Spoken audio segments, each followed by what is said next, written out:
এই লোকটি যখন তাদেরকে চুমু খেতে দেখে তখন সে সিদ্ধান্ত নেয় যে এই মোটা লোকটিকে কোনো জায়গায় ছেড়ে আসবে, কারণ তার কারণে সে মেয়েটির সাথে যা করতে চেয়েছিল তা সে করতে পারেনি।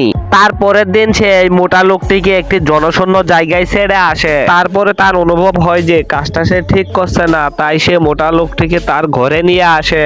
তার একদিন পর সে রাস্তায় আরো দুটি মেয়েকে দেখতে পায়। তারপরে মেয়েগুলো তাকে জিজ্ঞেস করে যে তার সাথে কেউ আছে কিনা।